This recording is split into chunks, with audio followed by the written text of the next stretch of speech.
Welcome to the Sri Lanka Internet Day 2021. දෙදහස් 21 ශ්‍රී ලංකා අන්තර්ජාල දිනයට අපි ඔබව සාදරයෙන් පිළිගන්නවා. මෙම සාකච්ඡාව ඉතා සුවිශේෂී සාකච්ඡාවක් ලෙස හඳුන්වන්න පුළුවන්. ඉතා වැදගත් මාතෘකාවක් වන ඩිජිටල් ට්‍රාන්ස්ෆර්මේෂන් එහෙමත් නැත්නම් ඩිජිටල් පරිවර්තනය පිළිබඳ කතා කරන්න අපිත් සමග ඉතා සුවිශේෂී පුද්ගලයෙක් සම්බන්ධ වෙලා ඉන්නවා. රටක ඩිජිටල් ට්‍රාන්ස්ෆර්මේෂන් ස්ට්‍රැටජි එක ගැන කතා කරද්දී රටේ පෞද්ගලික අංශයට සහ රටේ ඩිජිටල් ව්‍යාපාරවලට මෙය බලපාන්නේ කෙසේද යන දැන ගැනීමට රටේ ව්‍යාපාර නායකයින්ගේ අදහස් ඉතාම වැදගත්. ඒ සම්බන්ධයෙන් අද අපිත් සමග සම්බන්ධ වෙලා ඉන්නවා ශ්‍රී ලංකාවේ ව්‍යාපාර ශාස්ත්‍රයේ ඉහළ නාමයක් ලබා ඇති මිස්ටර් ධම්මික පෙරේරා. ඔහු ආයතන රාශියක හිමිකම් ඇති ප්‍රකට ව්‍යාපාරිකයෙක් වගේම සමාජ ව්‍යාපෘති නිර්මාතෘවරයෙක්. අයිබෝන් මිස්ටර් ධම්මික පෙරේරා. අයිබෝන්. මම කැමති ඔබේ ව්‍යාපාර නායකයෙකු ලෙස අදහස් දැන ගැනීමට කලින් ඩිජිටල් පාරිභෝගිකයෙකු ලෙස ඔබගේ අදහස් කීපයක් දැනගන්න. ඔබ සාමාන්‍යයෙන් ජංගම දුරකථනයේ වඩාත්ම භාවිතා කරන ඇප්ස් මොනවාද? මම ඇත්තටම එකම ඇප් එකයි ඒක WhatsApp විතරයි පාවිච්චි කරන්නේ. ඒ ඇරෙන්න මට ඉතින් ඇත්තටම අනිත් ඇප්ස් වලින් ඔෆිස් එක වැඩ කරනවා. ගෙදර වැඩ කරනවා. හැබැයි මට පුද්ගලිකව WhatsApp තමයි මම යූස් කරන්නේ. WhatsApp තමයි වැඩියෙන්ම යූස් කරන්නේ. දේශීය ඇප්ස් මොනවද පාවිච්චි කරනවද? මට ඇත්තටම මේ WhatsApp එක ඇරෙන්න පාවිච්චි කරන අනිත් ඇප්ස් ඒ කියන්නේ අපි ගත්තොත් එහෙම Pick.me Eats වගේ ඒවා සමහරකට ගෙවල් වල ඔෆිස් වල වැඩ කරනවා. හැබැයි කරාට ඒක මගේ අතට එන්නේ නැහැ. ඉතින් ඒකින්ද WhatsApp විතරයි මගේ අතින් පාවිච්චි වෙන්නේ. හරි. ඔබ සමාජ මාධ්‍ය භාවිතා කරනවද? නෑ ඇත්තටම සමාජ මාධ්‍යත් මගේ නමට තියෙනවා. ඒක මැනේජ් කරන්නේ ඔෆිස් එකෙන්. ඉතින් ඒතකොට සමහර ප්‍රශ්නවල අමාරු දේවල් ආවොත් මගේ ළඟට එනවා. ඒ ඇරෙන්න මට පුද්ගලික කියලා සමාජ මාධ්‍ය භාවිතා කරන්න ඒ කියන්නේ අවශ්‍ය වෙන්නේ නැහැ. මගේ ගතුගුණ ටිකක් පස්සේ අහනවනම් මම ඒ ටිකත් ඇයි කියලාත් කියන්න පුළුවන්. ඇයි කියලා අපි දැනගමු පොඩ්ඩක්. නෑ ඇත්තටම දැන් මං වගේ කෙනෙක් හැමතිස්සෙම ස්ට්‍රැටජි තින්ක් කරගෙන තමයි ඉන්නේ. එතකොට මේ තින්ක් කරන එක්කෙනෙකුට මේ ඔක්කොම භෞතික දේවල් එහෙම අවශ්‍යතාවයක් නැහැ. ඉතින් එතකොට ඒ තින්කින් අපි එතන ඉන්නේ. එතන ඉන්නකොට භෞතිකව එහෙට මෙහෙට කරන්න දේවල් මං වගේ පුද්ගලයෙකුට අවශ්‍ය වෙන්නේ නැහැ. ඒ කියන්නේ ඔක කොටින්ම කිව්වොත් දැන් මම හොඳම එක්සැම්පල් එකක් ගන්නම්. දැන් මේ වගේ දෙකක්. දැන් ගඟක් ගලාගෙන එනවා. ගලාගෙන එනකොට මේ වතුර තැන් වලින් එළියට ගත්තොත් අර ගඟේ පවර් එක පල්ලෙහාට යනකොට පවර් එක නැහැ. ඇයි? ගඟේ වතුර ටික එළියට ගිහිල්ලා ඉවරයි. ඒ වගේ තමයි ක්‍රිටිකල් තින්කර් කෙනෙකුට එහෙම බාහිර දේවල් එයාට කර ඉන්න එයාගේ බ්‍රේන් එක යූස් කරන්න එහෙම ටයිම් එකක් නැහැ. හැබැයි ඒකෙන් කියන්නේ සතුටෙන් නෙමෙයි කියලා ඉන්නේ. සම්පූර්ණයෙන්ම සතුටෙන් ඉන්නේ. සම්පූර්ණයෙන්ම සිහියෙන් ඉන්නේ. يعني නැකිට වෙලා ඉඳලා නිදිය ගන්න වෙලා වෙනකම්ම සම්පූර්ණම සිහියෙන් ඉන්නේ. ඒ සිහියෙන් ඉඳලා සතුටෙනුත් ඉන්න ගමන් හැබැයි අර ගඟ ගලනවා වගේ තමයි මම හිතන විදිහ. ඒ කියන්නේ මගේ concept එක තියෙන ඒ වගේ. ඒතර මම හිතනවා brain power එක ඕන නම් අර ඔක්කොම මුකුත් නොකර අතන තමයි තියෙන්න ඕනි කියලා. ඉතින් ඒකත් එක්ක මම ඇත්තටම පොඩි කාලේ ඉඳලා මම ඒ වගේ. ඉතින් ඒකින්ද මම දැනුත් බිලීව් කරනවා ඒක තමයි හරි කියලා. මියුසික් වගේ ඒවා කන වලට ඇහෙන්න ඕනේ. හැබැයි එතකොට තව රිලැක්සේෂන් මෝඩ් වලට යනවා. ඒ ඇරෙන්න අනිත් දේවල් ඕනද කියන මට නම් ප්‍රශ්නයක් තියෙනවා. සිහියෙන් සහ සතුටින් සිටීම ඉතාම වැදගත් කියලා ඔබ ප්‍රකාශ කරනවා. සාමාන්‍යයෙන් ජංගම දුරකථනයේ කොපමණ කාලයක් දවසට ඔබ වැඩ කරනවා? එහෙමනේ මට ටෙලිෆෝන් කෝල්ස් එන්නේ නැහැ. ඒතර මං ගන්න එක විතරයි කරන්නේ. ඉතින් එතකොට ගන්න එක අවශ්‍යතාවය අනුව. ඉතින් එනවනම් බිසි වෙන්නේ ඔක්කොම. ඒතර ගන්න එක්කෙනාට බිසි වෙන්න විදිහක් නැහැ. ඒතර ගන්න එක්කෙනා කතා කරන්නේ තමන්ගේ උමනාවට. ඒ කියන්නේ රිසීව් කරොත් තමයි අනුන්ගේ උමනාවට එන්නේ. ඒකත් දෙකක් ඇත්තටම. ඉතින් මගේ එකෙන් ඇත්තටම මම ගන්නව විතරයි කරන්නේ රිසීව් කරන එකක්වත් ඒ කියන්නේ සම්පූර්ණයෙන්ම සයිලන්ට් මෝඩ් තියෙන්නේ. ආවත් දන්නේ නැහැ. ඒකින්ද එහෙම ප්‍රශ්නයක් එන්නෙම නැහැ. COVID-19 වසංගතයත් එක්ක ගොඩාක් ආයතන කරපු දෙයක් තමයි work from home කියන concept එක. ඔබ කැමති නිවසේ සිට වැඩ කිරීමටද නැත්නම් ආයතනයට ඇවිල්ලා වැඩ කරන්නද? මෙහෙමයි මේ දෙකම උවමනා වෙනවා. දැන් අපේ වැලිබල් 1 කියන ඔෆිස් එකේ අපේ ඇක්ටිව් ට්‍රැක් දාලා තිබුණේ COVID එක හින්දා නෙවෙයි. අපේ මේක මිට ඉස්සෙල්ලත් අපේ ඔෆිස් එක ගෙදර ඉඳලා ඕනෙක් කෙනෙකුට වැඩ කරන්න පුළුවන්. ඉතින් ඒකින්ද අපිට ඇත්තටම මේක එහෙම වෙනසක් තිබුණේ නැහැ. හැබැයි මේ මීටින්ග්ස් කියන එක මේ Zoom එකත් එක්ක වැඩියෙන්ම ආවේ මේ COVID එක හින්දා. හැබැයි දැන් මට තේරෙනවා ඒකත් හරිම හොඳයි කියලා. මොකද නැත්තම් අනිත් ස්ටාෆ්ට ෆැක්ටරි ස්ටාෆ් අර මේව සමහරක් මීටින්ග්ස් වලට ඒගොල්ලන් ෆිසිකල් ට්‍රැවල් කරොත් ඒ මුළු දවසම ඒගොල්ලන් තියාගන්නේ කොළඹ එනවා කියලා. හැබැයි දැන් අද එහෙම කොළඹ එනවා කියන කතාවක් නැහැ. ඒතර ෆියුචර් එකේ වුණත් ඒතර ෆැක්ටරි එක ඉන්චාර්ජ් මාසෙකට දවසක් කොළඹ එනවා කියන ඇක්ටිවිටි එකත් ලොකු ඇක්ටිවිටි එකක්. එයා ඊට ඉස්සරින් දවසේ ප්‍රිපෙයාර් වෙනවා. ඒ ඔක්කොම කරන බෑ දැන් එහෙම එකක් නැහැ. ඒකින්ද මම හිතනවා අපේ ආයතන වලට නම් මේකේ මේ Zoom එකත් එක්ක තියෙන ඒ මීටින්ග්ස් වලින් ගොඩක්ම ඉම්පැක්ට් එකක් තියෙනවා. ඒ කියන්නේ හොඳක් වෙලා තියෙනවා. බොහොම ස්තුතියි ඩිජිටල් පාරිභෝගිකයෙකු ලෙස ඒ අදහස් අපිත් සමග ප්‍රකාශ කරාට. දැන් ව්‍යාපාර නායකයෙකු ලෙස අපි ගත්තොත් රටක ඩිජිටල් ට්‍රාන්ස්ෆර්මේෂන් ස්ට්‍රැටජි එක ගැන කතා කරද්දී වැදගත්ම දෙයක් තමයි රටක ඉන්ටර්නෙට් භාවිතය. පසුගිය වසර කීපය තුළ ගත්තොත් ශ්‍රී ලංකාවේ ඉන්ටර්නෙට් භාවිතය වැඩිවීම පිළිබඳ ඔබේ අදහස් මොනවාද? මෙහෙමයි රටක ඉන්ටර්නෙට් පාවිච්චි කරන විදි දෙකක් තියෙනවා. එකක් YouTubes වගේ ඒවා ෆිල්ම්ස් බලන්න. අනිත් එක ඉන්ටර්නෙට් පාවිච්චි කරනවා රටේ ඇක්ටිවිටි එකකට. මොකක් හරි ඇක්ටිවිටි එක. ඒ හැම එකකටම කොමර්ෂල් ඇක්ටිවිටි එකක් තියෙනවා. ඒතර මේක ಜಾති දෙකකට කඩන්න ඕනේ. ඒතර කැඩුවට පස්සේ අපි බලන්න ඕනේ කොමර්ෂල් ඇක්ටිවිටි එක කොච්චරද නැත්නම් ප්‍රයිවට් ලෙවල් එකේ දැන් අපි කියමුකෝ Facebook ඒවත් දැන් ගොඩක් සමහරක් අපේ කම්පනීස් වල උනත් Facebook එකෙන් අපි වැඩ ගන්නවා. ඒ කියන්නේ එක පැත්තක් මාකටිං වෙන්න පුළුවන් සමහරක් පැත්ත මිනිස්සුම දැනුවත් කරන්න වෙන්න පුළුවන් මේ හැම දෙයකින්ම ඕනේ.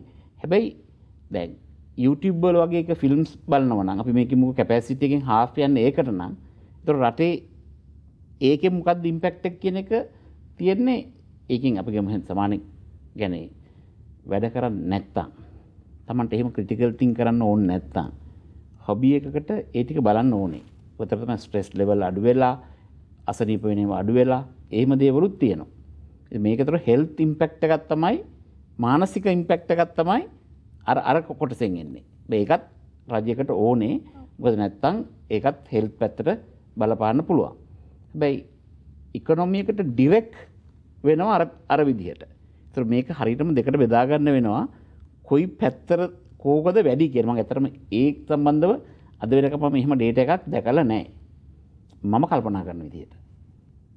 අපි DP Education ඔබේ සමාජ ව්‍යාපෘතිය ගැන කතා කරොත් එය සිසුන් සඳහා අන්තර්ජාලය ඔස්සේ දේශන පවත්වන විශේෂ වැඩසටහනක්. එය මාධ්‍ය හරහා වැඩි ප්‍රසිද්ධභාවයක් අත් නොවුනාට සිසුන් තුළ ගොඩක් ජනප්‍රිය වෙලා තියෙනවා. මේ DP Education සම්බන්ධයෙන් ඔබේ දැක්ම කුමක්ද? මෙහෙමයි. දැන් DP Education එක ආපු විදිහ කියන එක වැදගත් වෙනවා මම හිතන්නේ මුලින්ම මම ඇත්තටම ඉස්සර ඉඳලම මම බිලීව් කරපු එක දෙයක් තියෙනවා රටක growth එක ගන්න නම් education එක තමයි බෙස්ම වෙන්න ඕනේ. බෙස්ම තියෙන්න ඕනේ කියලා. එතකොට ඒකට හොඳම එක්සැම්පල් එක තමයි 2010 වසරේ හිටපු ජනාධිපති මහින්ද රාජපක්ෂ ජනාධිපතිතුමා මම ගිහිල්ලා ක්වෙස්චන් එකක් ඇහුවා මේ ICT වලට ඩෙවලොප් කරන්න මොකද සර් ප්ලෑන් එක කියලා. ඉතින් කිව්වා නෑ අපි ඉස්කෝලවල උගන්වන්න ඕනේ කියලා කිව්වා. මාස 3කට පස්සේ ගිහිල්ලා ඇහුවා මොකද අපි දැන් මේකට කරන්නේ. එතකොට මට කිව්වා ධම්මික අඩුම ගානේ අපි ඉස්කෝල 1000කවත් ලැබ්ස් 1000ක් හදන්න ඕනේ කියලා. එතකොට එතුමා තමයි මේක කිව්වේ. ඉතින් කිව්වහම මම නිකන් ඉන්නේ ආයි මාස 3කින් ගිහිල්ලා ඇහුවා සර් දැන් අපි 1000 කොහොමද හදන්නේ? නෑ මම මේක බාර දීලා තියෙන්නේ කියලා කිව්වා. කියලා ඔහොමම 6 පාරක් විතර අහනකොට අවුරුදු 2ක් ගිහිල්ලා. ඒතර මම බැලුවා දැන් මේ ලැබ් එකේ හැදෙන පාටක් නැහැ. ඊට පස්සේ මම මොහන්ලාල් ග්‍රේරු මගේ ෆිසික්ස් එතකොට මම එතර මේකත් හම්බුනේ ස්පෝර්ට් මීට් එක බබාලාගේ අපි දැන් එක පුටු දෙකේ වාඩිලා හොඳට රස්නේ ඉන්නකොට දාඩිය පෙරලා මම හැම මෙහෙම ප්‍රශ්නයක් තියෙනවා මොකද ගන්න. නෑ මම ඒක සම්පූර්ණම ආකිටෙක්චර් වැඩේ කරලා දෙන්නම්. ඔයා මට සල්ලි දෙනවා නම් මම මේක හදලා දෙන්නම් කියලා. මං කිව්වා හදන්න කියලා.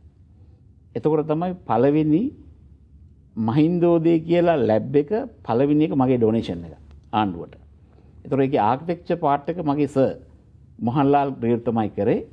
එතකොට ඒක තමයි රත්මලාන කොතලාවලපුර විද්‍යාලයේ පළවෙනිම අරපු ලැබ් එක.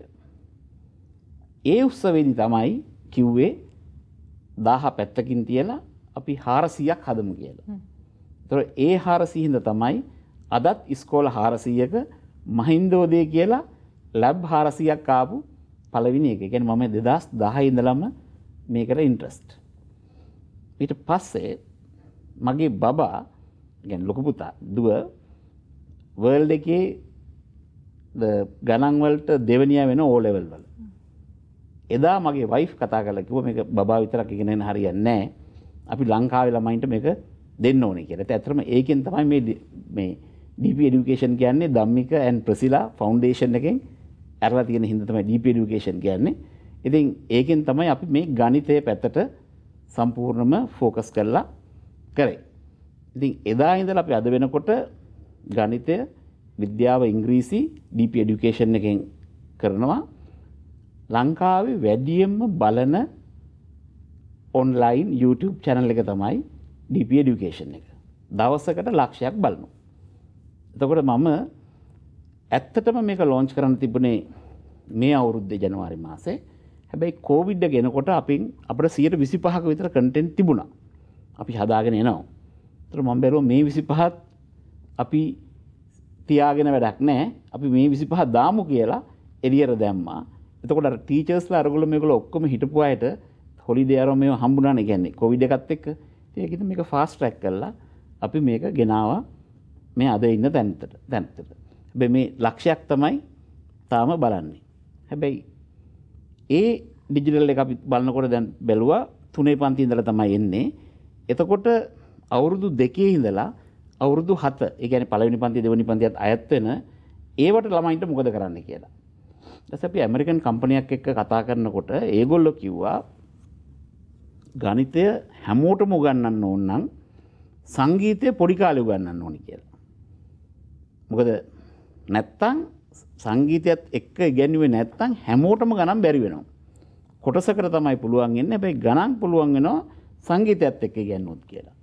ඒතකොට දැන් අපිට සින්දු කියන වැඩෙත් ඕන වුණා. දැන් අද ගිහිල්ලා බලන්න DP Kids වලට බලන්න පුළුවන්. ඒකේ ගණන් උගන්වන්නේ මම සින්දු වලින්. ඒ කියන්නේ US කම්පැනි එකත් එක්ක ABC Mouse කියලා කම්පැනි එකත් එක්ක ජොයින් වෙන්චර් එකක් දාලා ඒගොල්ලන්ගේ කන්ටෙන්ට් අරගෙන සිංහල දෙමළ භාෂාවලට ඩබ් කරලා එතන එහෙම උගන්වනවා. එතකොට අපි සිංහල සින්දු ලංකාවේ ඩිජිටල් කන්ටෙන්ට් නෑ බබාලාගේ. අපි ඒක වෙනම ලංකාවේ ඉන්න ප්‍රසිද්ධ සිබිල් වෙත්තසිංහ කියලා හිටපු එයත් එක්ක අවුරුදු 92යි මම යාගෙන් අහනකොට පුළුවන් මේක කරලා දෙන්න කියලා. හා පුළුවන් කිව්වා. හැබැයි මාස 3කින් මගේ ඩිජිටල් සින්දු 30ම හදලා දුන්නා.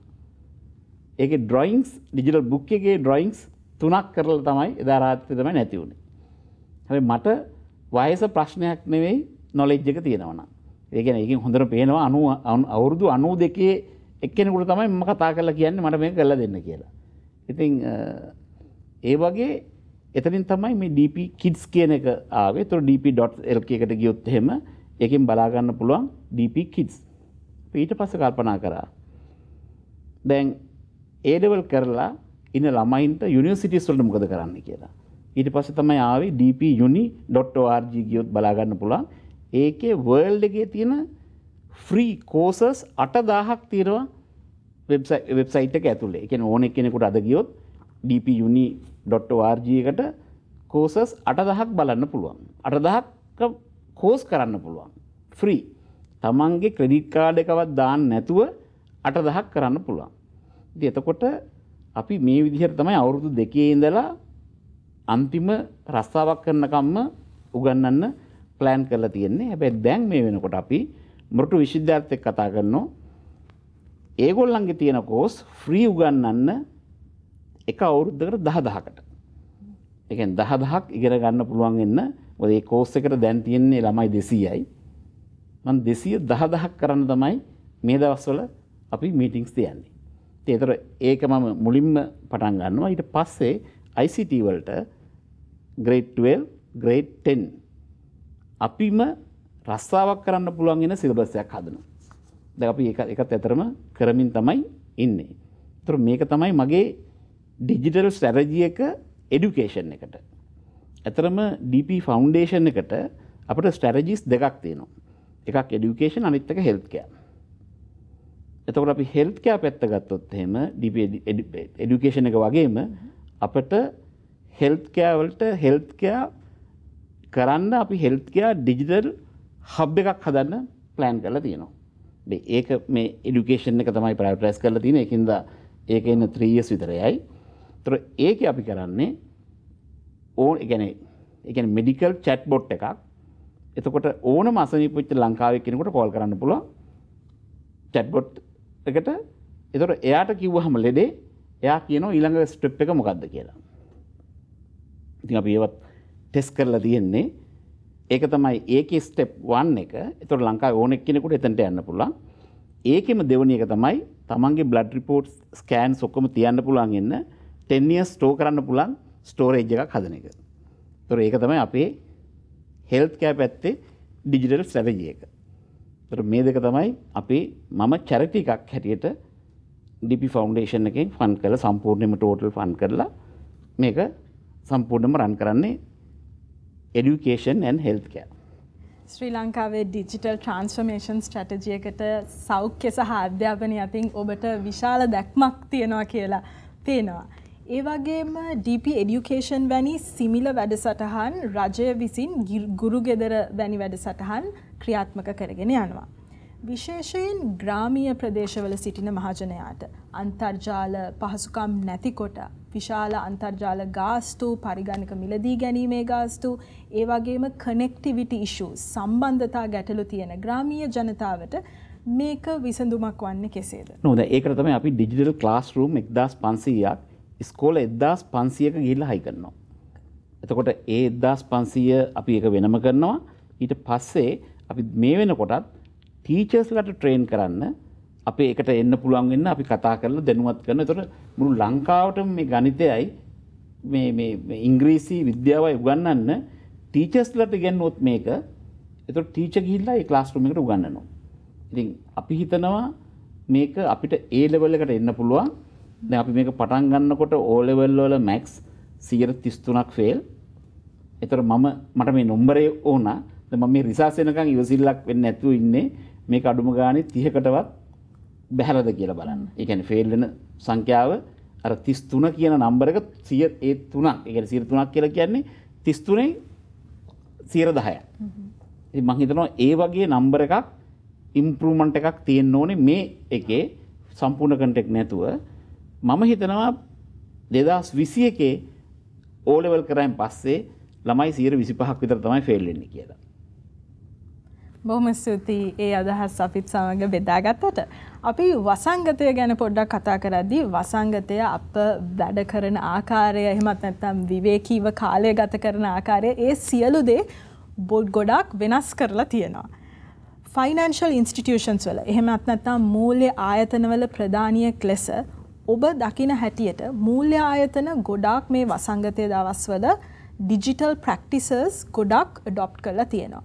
ඔබ හිතනවාද මේ ඩිජිටල් ප්‍රැක්ටිසස් අපිට තිරසාරව ඉස්සරහට පවත්වගෙන යන්න පුළුවන් වෙයි කියලා? අතට මෙහෙමයි තිරසාරව පවත්වගෙන යන්න නෙවෙයි. ඩිජිටල් ස්ට්‍රැටජි එකක් ඒ වගේ ඉන්ස්ටිටියුෂන් වල නැත්තම් ඒ කම්පැනි පවත්වාගෙන යන්න බැරි වෙනවා. ඒතකොට ඒක තමයි ෆියුචර් එක. මොකද කොටසක් හොඳට වැඩ කරන්නත් කොටසක් නරකට වැඩ කරන්නත් වෙන්නේ නැහැ. දැන් අපි අපේ පැත්ත ගත්තොත් අපි ටෝටල් ඩිජිටලයිස් කරනවා පේපර්ලස් කරන්න.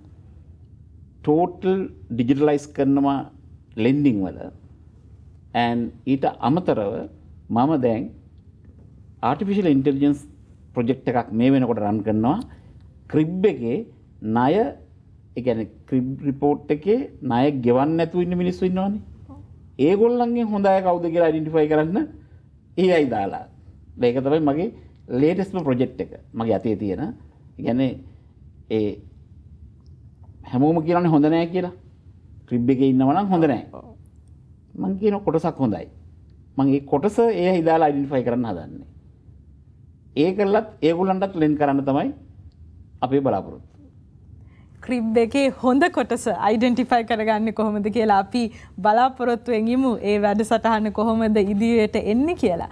ඔබ හිතනවාද සමහර විශේෂයෙන් මූල්‍ය ආයතන අපේ වසංගතයේ අවසන් වුණාට පස්සේ සමහරක් සාම්ප්‍රදායික ප්‍රැක්ටිසස් වලට ආයි යොමු වෙයි කියලා? නෑ කිසිම එකකට එහෙම වෙන්න බෑ.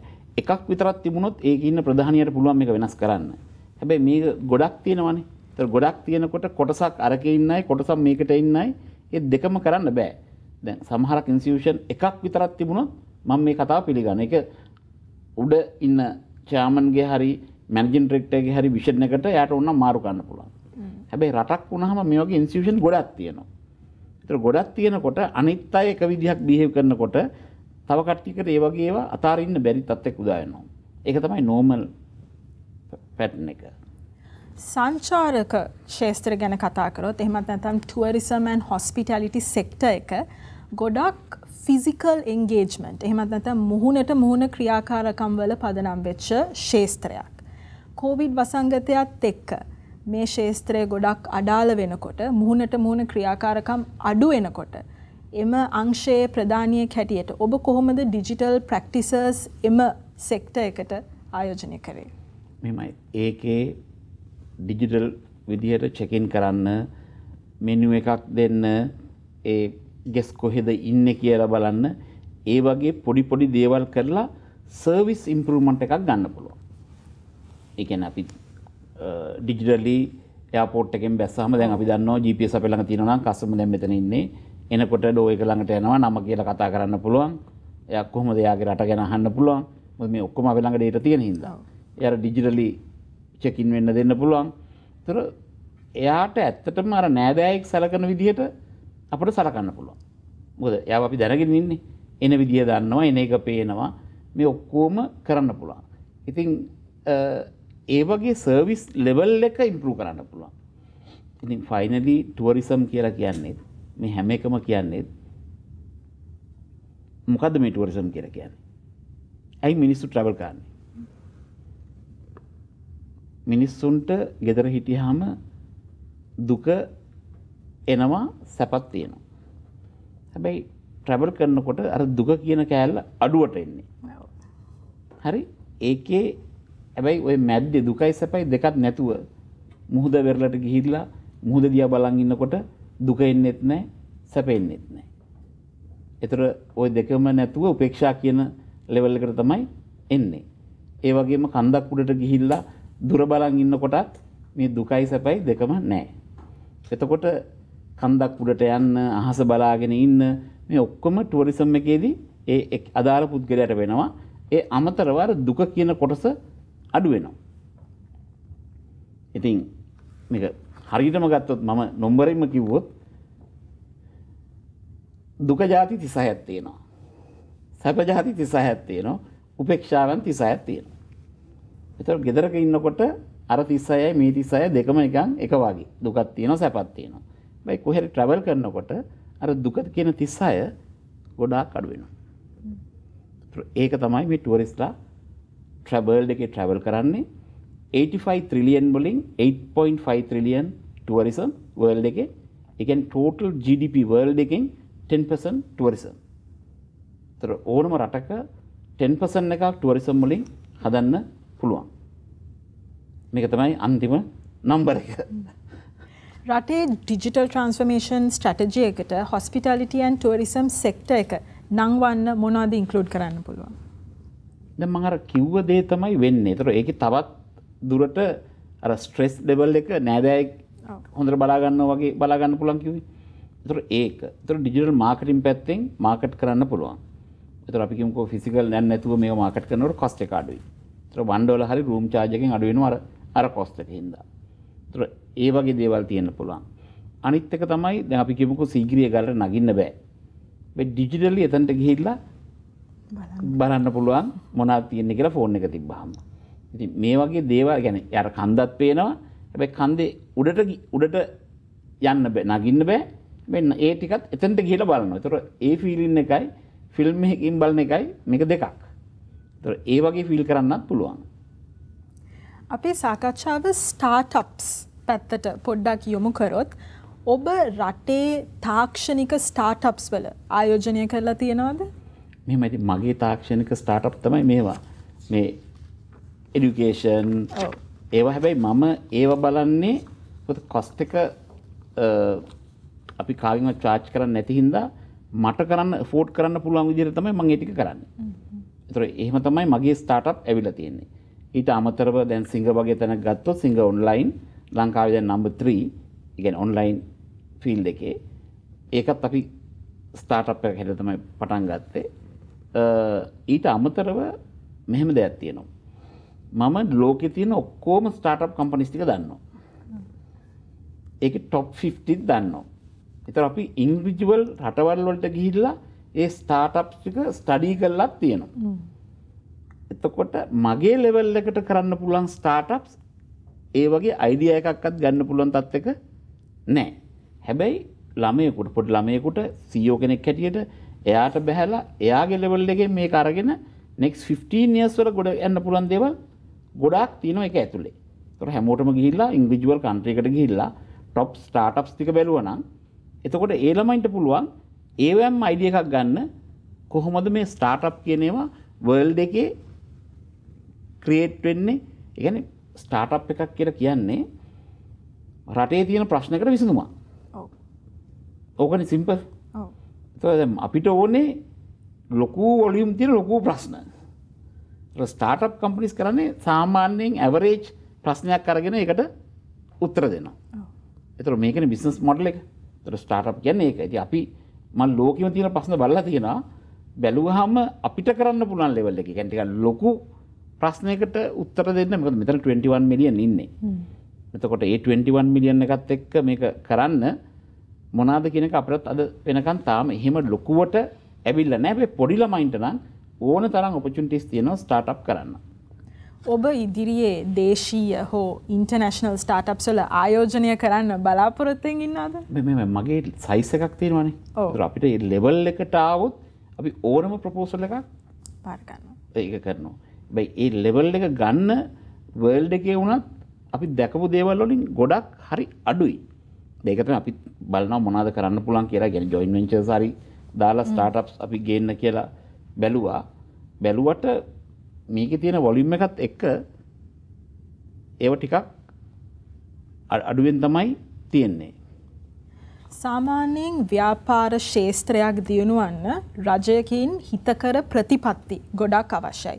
අපි දැකලා තියෙනවා සාම්ප්‍රදායික ව්‍යාපාර ශේස්ත්‍රවලට රජය විසින් ගොඩාක් හිතකර ප්‍රතිපත්ති හදලා දීලා තියෙනවා. ඔබ හිතනවාද ඩිජිටල් ව්‍යාපාරවලට රජය විසින් මීට වඩා හිතකර ප්‍රතිපත්ති සැකසිය යුතුයි කියලා? එහෙම දැන් ඔය ප්‍රතිපත්ති කියලා ඇත්තටම දේවල් ඕන වෙන්නේ ව්‍යාපාර ලොකු වුණාට පස්සේ. පොඩි කාලේදී ස්ටාර්ට්අප් කරන්න ඒ වගේ දේවල් ප්‍රතිපත්තියක් ඕනේ නැහැ. හැබැයි අර උදව් කරනවා වගේ හෙල්ප් කරනකොට දැන් රටවල් වල තියෙනවානේ හෙල්ප් කරන්න. ඒ වගේ ඉන්ස්ට්‍රුමන්ට් එකක් ගවර්න්මන්ට් එකෙන් දෙන්න වෙයි. මම හිතන්නේ ඒක දෙයි. හැබැයි ඒ ඇරෙන්න ප්‍රතිපත්තියක් පමණක් හැදීමෙන් මේ වගේ එහෙම උඩට එන දෙයක් නැහැ. මොකද හොඳම දේ බලන්න පුළුවන් නේ. වැඩියෙන්ම ඉන්වෙස්ට් කරන රට ගිහලා බලන්න පුළුවන් ඒගොල්ලන්ගේ ප්‍රතිපත්තිය මොකක්ද කියලා. මේවා දැන් ඔක්කොම අවైలබල් නේ. දැන් මේ ඩිජිටල් ට්‍රාන්ස්ෆෝමේෂන් එකේදී ඕනම එක්කෙනෙකුට තමන්ගේ තියෙන හෑන්ඩ් ෆෝන් එකකින් ගිහිල්ලා මේ ඔක්කොම බලන්න පුළුවන්. එකම දේ තියෙන්නේ භාෂාව තමයි බැරියර් එකකට තියෙනවා නම් තියෙන්න පුළුවන් ළමයෙකුට. මොකද ඉංග්‍රීසි නැතුව මේ එකක්වත් කරන්න බෑනේ. මේ ඩිජිටල් කියන කෑල්ලම භාෂාව මත තමයි තියෙන්නේ. තමන් සිංහල දන්නවා නම් ඒක කොමියුනිටි බිස්නස් එකක්. තමන් දෙමළ දන්නවා නම් ඒක කොමියුනිටි එකට විතරයි සර්විස් එක දෙන්න පුළුවන්. ඒතර එයාටම ඉක්විප්මන්ට් එකක් හදන්න වෙනවා. එයාටම ප්ලැට්ෆෝම් එකක් හදාගන්න වෙනවා. ඒතර ලෝකේ එහෙම වෙන්නේ නැහැ මේක.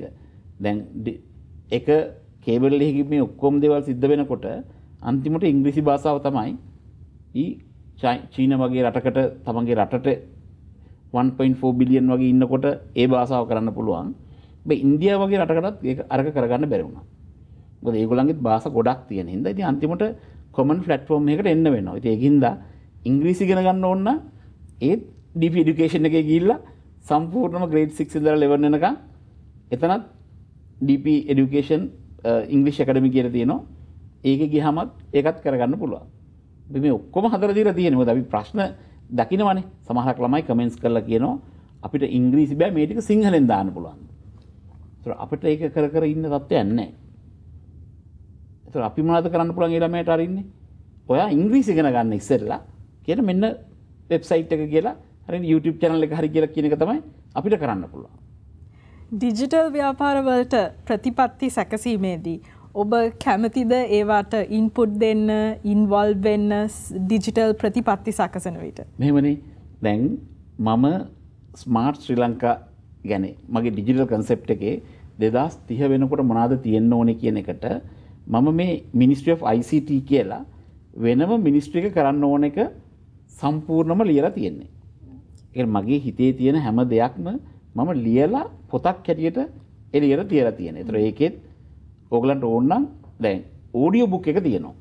ඒතර audio.dhammikaperera.lk කියලා ගිහිල්ලා ගහන්න ඒකේ මිනිස්ට්‍රීස් 14 වෙනි මිනිස්ට්‍රි එක තමයි මිනිස්ට්‍රි ඔෆ් ICT. ඒතර ඒකේ මේ ඔක්කොම ස්මාර්ට් ශ්‍රී ලංකා නම් ඒතර ස්මාර්ට් සිකියුරිටි එකක් තියෙන්න ඕනේ. ස්මාර්ට් এডুকেෂන් එකක් තියෙන්න ඕනේ. ස්මාර්ට් හෙල්ත් සෙක්ටර් එකක් තියෙන්න ඕනේ. ස්මාර්ට් ට්‍රාන්ස්පෝර්ට් තියෙන්න ඕනේ. ස්මාර්ට් ඉන්ෆ්‍රාස්ට්‍රක්චර් තියෙන්න ඕනේ. ඒතකොට මේ ඔක්කොම ඩිජිටලයිස් වෙච්ච ඩීටේල් සම්පූර්ණයෙන්ම අර ප්‍රතිපත්තියකේ Tamanට කියවන්න නෙවෙයි ඕනනම් අහන්නත් පුළුවන් ඩිජිටල් බුක් එකට ගියොත් audio.dhammikaperera.lk කරේ බලන්න ඕන නම් dhammikaperera.lk මේකෙන් සම්පූර්ණයෙන්ම ප්‍රතිපත්ති ලියලා ඉවරයි. ඒකින්ද මම දැන් කවදාකවත් මම ෆිසිකලි යන්න බලාපොරොත්තුවක් නැහැ. කවුරු හරි කිව්වොත් මම අරක කෙලින්ම අර ඩොකියුමන්ට් එක විතරක් එයාට අරිනවා. අරලා කියන මෙන්න මට තියෙන මගේ හිතේ තියෙන ටික ඔක්කොම ඇත්තට මේක හිතේ තියෙන එකක් නෙවෙයි. ලෝකේ රටවල් 71ක්. ඒ කියන්නේ $4,000 ඉඳලා $20,000 වෙනකන් තිබිච්ච රටවල් වල මගේ හිතේ තිබිච්ච ප්‍රශ්න කරලා නැත්තම් කැපනවා. කපලා කරපු ටික විතරක් දාපු පොතක්. ඒ කියන්නේ මට සමහරක් මිනිස්සුන්ට ගොඩාක් අයිඩියාස් තියෙනවා. හැබැයි අපි මමට හිතුණා කියලා ඒක හරි කියලා හිතන්න බෑ. මොකද වෙන රටක මේ 20,000 ඉඳලා 4,000 ඉඳලා 20,000 ට යන්න ඒ රටේ බුද්ධිමත් මිනිස්සු එකතු වෙලා වැඩ කරලා තමයි ඒක එතනට ගහලා තියෙන්නේ. ඒතර ඒ කරපු ඒවා ටික තිබුණාද කියලා බැලුවා. ඒ ටික විතරක් අපි දැම්මා. අනිත් ටික අයින් කළා. බොහොම ස්තුතියි ව්‍යාපාරික ධම්මික පෙරේරා මහත්මයා. අද ඔබගේ වටිනා කාලය වැය කළා අපිත් එක්ක සම්බන්ධ වෙලා ඩිජිටල් ට්‍රාන්ස්ෆර්මේෂන් එහෙමත් නැත්නම් ඩිජිටල් පරිවර්තනය පිළිබඳ ගොඩක් වැදගත් කරුණු බෙදා හදා ගත්තාට ඔබගේ අධ්‍යාපනය සෞඛ්‍ය සහ අනිත් ක්ෂේත්‍රවල ඇති ඩිජිටල් දැක්ම සාර්ථක වෙන්න කියලා අපි ප්‍රාර්ථනා කරනවා. බොහොම ස්තුතියි.